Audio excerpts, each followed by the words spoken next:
Hello friends and welcome to our channel. कैसे हैं आप सब? उम्मीद है सब बहुत ही अच्छे होंगे। तो आचार्य बैच में डे नंबर 3 में आप सबका स्वागत है।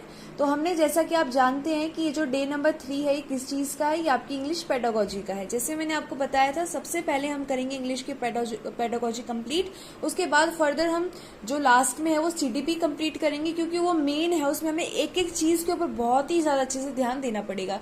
तो ये कुछ ऐसे हैं जिसके अंदर आपको बहुत ही बढ़िया तरीके से मैं आपको जो भी चीज़ें बता रही हूँ उसके अंदर आप बहुत ही इजीली बहुत बढ़िया स्कोर करने वाले हैं। ठीक है, तो आज जो है हम इससे पहले बहुत सारी चीज़ें ऑलरेडी कवर कर चुके हैं। मेरी कोशिश यही है कि बहुत ही इंपॉर्टेंट चीज़ें भी बताऊं, साथ में जो एक्स्ट्रा चीज़ें हैं वो भी इसके अंदर इंक्लूड करके चलती रहूं, ताकि आपको बहुत ही ज़्यादा बेनिफिट यहाँ पे मिले। तो हमने इससे पहले बहुत सारी चीज़ें कवर कर ली हैं। मैंने स्पेशली आपके लिए एक प्लेलिस्ट बनाई है ताकि आपको वीडियोस जो है अलग अलग जगह से खोजनी ना पड़े, आप सीधा प्लेलिस्ट से देख सकते हैं। ऊपर भी आई बटन मिल जाएगा। तो अब स्टार्ट करते हैं हमारी वीडियो को। तो आज हम क्या क्या पढ़ने वाले हैं? आज की वीडियो में हम प्रिंसिपल्स ऑफ लैंग्वेज लर्निंग पढ़ेंगे, साथ में लैंग्वेज की जो स्किल होती हैं उनके बारे में हम पढ़ेंगे। ठीक है, तो दोनों ही इंपॉर्टेंट टॉपिक है, लास्ट तक देखना, बहुत ही नई नई चीजें सीख कर जाओगे। तो सबसे पहले हम देखते हैं प्रिंसिपल ऑफ लैंग्वेज लर्निंग। यानी अगर किसी भी बच्चे को या फिर आपको खुद को कोई लैंग्वेज सीखनी है, यानी उसका अधिगम करना है, यानी लर्न करनी है कोई लैंग्वेज, उसमें आपको एफर्ट्स डालने पड़ेंगे। तो अब हम कैसे सीखें लैंग्वेज, इसके प्रिंसिपल्स होते हैं। ऐसा तो है नहीं कि मैंने बोला मुझे जादू मंत्र से हिंदी आ जाएगी, मेरे को जादू मंत्र से इंग्लिश बोलनी आ जाएगी, मेरे को कोई और जर्मन लैंग्वेज बोलनी आ जाएगी। अगर आपको कोई चीज़ सीखनी है, आपको पता है जो लर्निंग है वो फॉर्मल भी हो सकती है और वो आपकी इनफॉर्मल भी हो सकती है, लेकिन जब हम लर्निंग की बात करते हैं इसके अंदर हमें एफर्ट्स तो डालने ही पड़ते हैं, तभी जाके हम कोई नई चीज़ सीख पाते हैं। लर्निंग का मतलब ही क्या है कि कोई नई चीज़ सीखना। तो इसके क्या प्रिंसिपल होते हैं? सबसे पहला इसका प्रिंसिपल होता है हैबिट फॉर्मेशन। जैसे आप छोटे थे, आप धीरे धीरे आपने एक ही चीज को बार बार बोलना सीखा, ऐसे अनार, आ से आम। जब आपने एक हैबिट बनाई तब वो चीजें आपको समझ में आने लगी और तब वो चीजें आप सीखने लगे, लर्न करने लगे।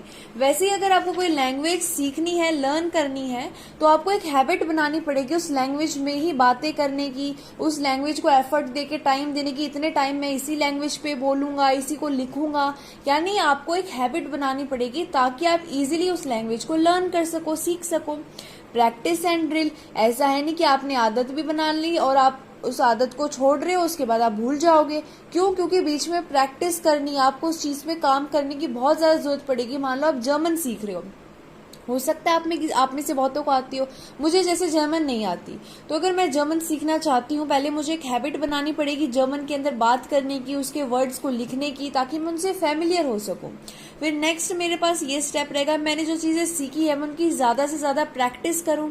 अगर मैं प्रैक्टिस करूंगी तभी तो उस चीज में मैं बहुत ही अच्छा अपना बेस्ट दे पाऊंगी, तभी वो चीज मैं बहुत अच्छे से सीख पाऊंगी।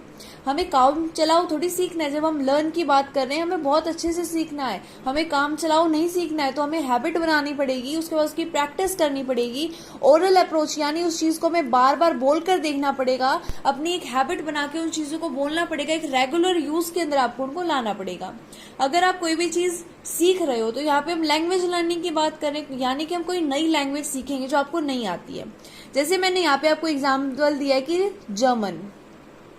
अगर जैसे मुझे जर्मन लैंग्वेज नहीं आती, अगर मुझे जर्मन लैंग्वेज सीखनी है तो मैं किस तरीके से सीख सकती हूँ?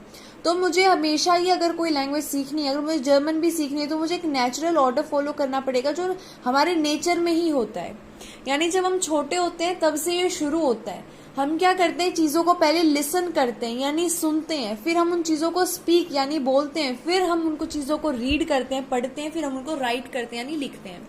तो ये एक बेसिक आपका एक नेचुरल ऑर्डर होता है। जैसे जो छोटा बच्चा होता है, एकदम बेबी होता है, उसको बोलना तो आता नहीं, वो सबसे पहले क्या करता है, लिसन करता है। उसके घर में कैसे लोग बोल रहे हैं, क्या क्या बातचीत हो रही है, वो सारी चीजें अपने कानों से सुनता है यानी लिसन करता है।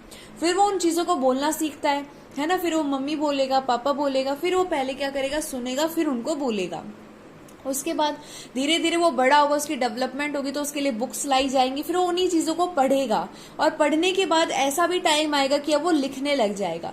तो हमारे पास एक नेचुरल ऑर्डर क्या हुआ, LSRW। आप इसी ऑर्डर के अंदर इसको पढ़ेंगे। क्यों? क्योंकि सबसे पहला जो होता है वो हमारा लिसनिंग होता है, फिर स्पीकिंग आती है, फिर रीडिंग आती है, फिर राइटिंग आती है। ठीक है, समझ में आया? उसके बाद हम क्या करेंगे, कोई भी अगर लैंग्वेज हमें सीखनी है तो हम एक मल्टी स्किल अप्रोच रखेंगे। यानी अगर आप कोई भी लैंग्वेज सीख रहे हैं तो आप देखोगे उसके अंदर मल्टीपल स्किल्स इन्वॉल्व हो रही है, जैसे उसमें लिसनिंग है ना, जैसे उसमें लिसनिंग है, जैसे उसमें स्पीकिंग है, जैसे उसमें रीडिंग है, जैसे उसमें राइटिंग है। तो एक साथ आपकी बहुत सारी मल्टी स्किल जो है यहाँ पे अलग अलग जो चीजें आप वो सीख रहे हो, यानी लैंग्वेज लर्निंग के जरिए बहुत सारी स्किल आपको यहाँ पे मिलेंगी। तो नेचुरल ऑर्डर से ही चीजें सीखेंगे। सबसे पहले हैबिट बनाएंगे, उसकी प्रैक्टिस करेंगे, अपने डेली कन्वर्सेशन के अंदर उसको लेके आएंगे, ओरल अप्रोच रखेंगे और एक नेचुरल ऑर्डर हम फॉलो करेंगे लर्निंग का, यानी सीखने का। इसके बाद हमारे पास क्या आएगी, उसके बाद एक्सपोजर आएगा, यानी आपको अपने आप को ऐसे इन्वायरमेंट के अंदर भी एक्सपोज करना है जहाँ पे आप ये जो चीज आपने सीखी है वो आप बोल सको, औरों से इसके जरिए कम्युनिकेट कर सको। तभी आपको पता चलेगा जो चीजें आपने सीखी हैं उनकी मदद से आप अपने फीलिंग आइडियाज को शेयर भी कर पा रहे हो या नहीं कर पा रहे हो, सामने वाले की बातें समझ पा रहे हो या नहीं समझ पा रहे हो। तो अगर हम इन बातों की बात करते हैं और अगर हम बच्चों को यहाँ पे रखते हैं, मान लो आपने बच्चों को कोई नई लैंग्वेज सिखानी है तो उनको एक एक्सपोजर भी देना पड़ेगा, ऐसा एनवायरनमेंट देना पड़ेगा जिसके अंदर जो चीजें उन्हें सीखी है वो उसको दिखा सकें, एक दूसरे से कम्युनिकेट कर सकें। और इमिटेशन, यानी बच्चा क्या करेगा, आपको कुछ चीजें उनको समझानी पड़ेगी तभी तो आपकी चीजें देखकर बोलना सीखेगा। आपको उनको करेक्ट प्रोनाउंसिएशन, करेक्ट चीजें बतानी पड़ेगी, क्योंकि बच्चे अपने टीचर को आइडियल समझते हैं। उनके लिए जो टीचर है वो परफेक्ट होते हैं, है ना, बच्चों की नजर में तो परफेक्ट होते हैं, जो उनके टीचर ने कहा वही सही है। तो वो बच्चे आपकी नकल उतारने की कोशिश करेंगे, यानी जो भी चीज आपको नई लैंग्वेज आपको उनको सिखानी है वो आपकी नकल उतारने की कोशिश करेंगे। जैसे आप बोलोगे वो वैसे बोलने की कोशिश करेंगे, जैसे आप लिखोगे वो वैसे लिखने की कोशिश करेंगे। तो आपकी नकल उतार रहे, इमिटेशन कर रहे हैं आपका। तो बच्चों को ऐसा एनवायरनमेंट प्रोवाइड करना है जिसके अंदर सारे फैक्टर्स इन्वॉल्व हो, वो आपकी नकल उतारेंगे। आपको बच्चों को मोटिवेट करना है, उनको आपको एक मोटिवेशन प्रोवाइड करना है कि हाँ तुम कर सकते हो, पॉजिटिव इन्वायरमेंट उन्हें देना है ताकि वो और भी ज्यादा उस चीज को सीखने के लिए उत्सुक हो, उस चीज को सीखने के लिए उनमें मोटिवेशन आए, तभी वो कोई लैंग्वेज लर्न करेंगे। अगर किसी में जो सबसे पहली रिक्वायरमेंट मोटिवेशन होती है वही नहीं होगी तो वो कोई नई चीज सीखने के लिए तैयार ही नहीं होगा। उसके बाद एक्यूरेसी, कोई भी चीज उनको सिखाई जाएगी वो हमेशा एक्यूरेट होनी चाहिए। क्यों होनी चाहिए, क्योंकि वो आपको ऐसी चीज मान के समझ रहा है कि ये इंसान परफेक्ट है, जो भी ये चीज सिखा रहा है वो मेरे लिए एकदम सही है। तो आप उसको एक्यूरेसी दोगे, हर एक चीज उसके लिए परफेक्ट बना के दोगे। आप चाहे उसको जो चीज सुना रहे हो वो एक करेक्ट प्रोनाउंसिएशन होनी चाहिए, जो दिखा रहे हो उसकी राइटिंग जो आप दिखा रहे हो वो एकदम सही वर्ड्स लिखे होने चाहिए, हर एक चीज एक्यूरेट होनी चाहिए। साथ में आपको बच्चों के अंदर भी एक्यूरेसी लेके आने को, अगर गलत बोल रहा है उसको मोटिवेट करते हुए सही चीजें सिखानी है, सही राह के अंदर उसको लेके आना है। कोरिलेशन का मतलब क्या है नेक्स्ट पॉइंट का, कि जब हम लैंग्वेज सीखते हैं, जैसे मैंने आपको बताया था, हम क्या करते हैं, सबसे पहले हम चीजों को सुनते हैं, हम सबसे पहले सुनते हैं, लिसन करते हैं, स्पीक करते हैं, फिर हम उन चीजों को पढ़ते हैं, फिर हम उन चीजों को राइट करते हैं यानी कि लिखते हैं। तो सारी की सारी चीजों में कोरिलेशन है, एक दूसरे से जुड़ी हुई है, क्योंकि जब हम सुनेंगे तभी हम बोलना सीखेंगे, और जब हम क्या करेंगे, हम जब किसी चीज को बोलना सीखेंगे तो हम उसको पढ़ना भी सीखेंगे और हम उसे लिखना भी सीखेंगे। फॉर एग्जाम्पल, अगर आपको लिखना आता है तो आप उसको पढ़ना भी सीखोगे, आप उसको बोलना सीखोगे, आप उसको सुनना भी सीखोगे। अगर मान लो मैं आपको बोलती हूँ बट, तो आप सबके दिमाग में पहले तो आपने ये चीज सुनी, बट आपने सुना, ठीक है, BUT आपने सुना, तो ये जो बट है आपने इसको सुनते ही उसको लिखा, तो आपको समझ में भी आया, आप उसको बोल भी पा रहे हो, आप उसको पढ़ भी पा रहे हो, आप उसे लिख भी पा रहे हो। यानी एक साथ बहुत सारे आपके मेंटल प्रोसेस चल रहे हैं, सब में को रिलेशन है, सारी स्किल्स एक साथ यहाँ पे मल्टी स्किल्स यहाँ पे अप्रोच दी जा रही है और डेवलप की जा रही है, ठीक है। तो ये सारी की सारी जितनी भी मैंने आपको यहाँ पे प्रिंसिपल बताए हैं, ये सारे के सारे आपके लैंग्वेज लर्निंग के हैं।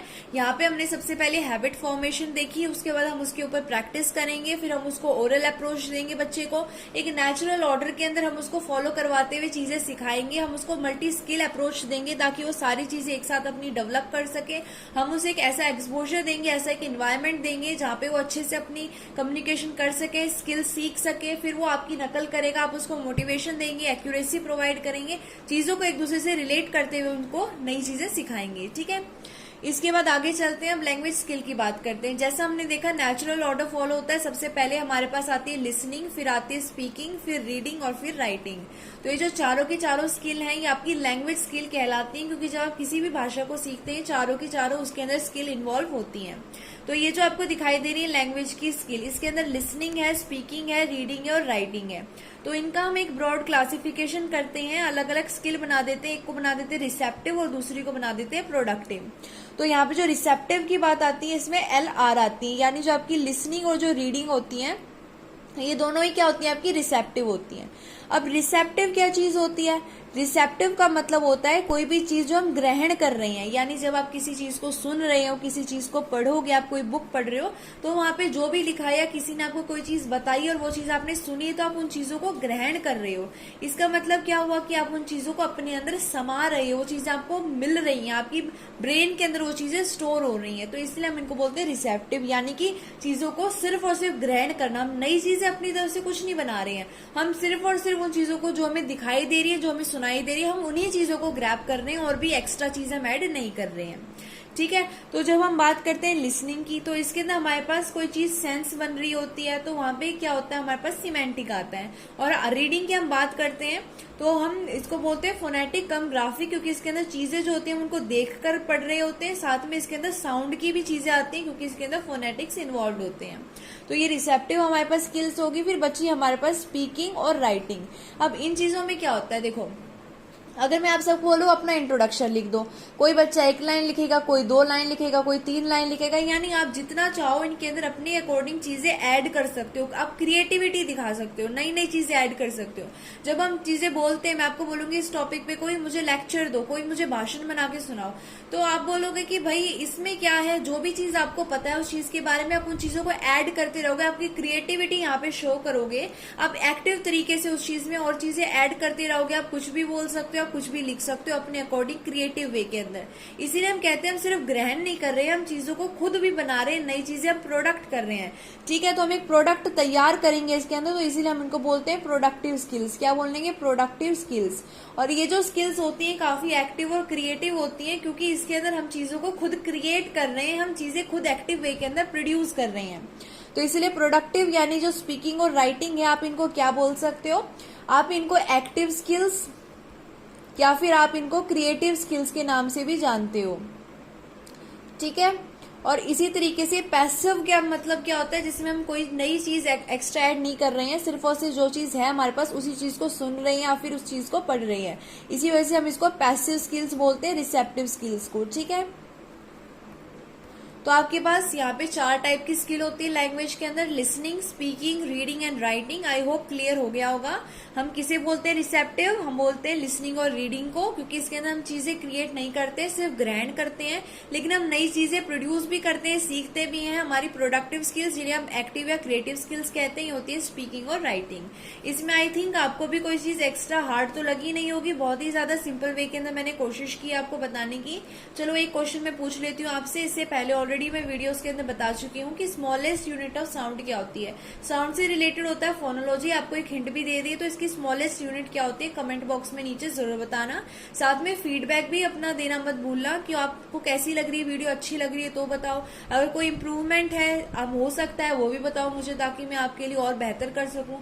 तो आपके जो सीटेट हम ये मान के चल रहे हैं दिसंबर या जनवरी में हो जाएंगे, उसके लिए फ्री क्लासेस आपको दी जा रही है। प्लेलिस्ट आप चेक कर सकते हैं, ऊपर आई बटन पे मिल जाएगी, साथ में डिस्क्रिप्शन में मिल जाएगी। Thank you for watching. Stay tuned for more videos.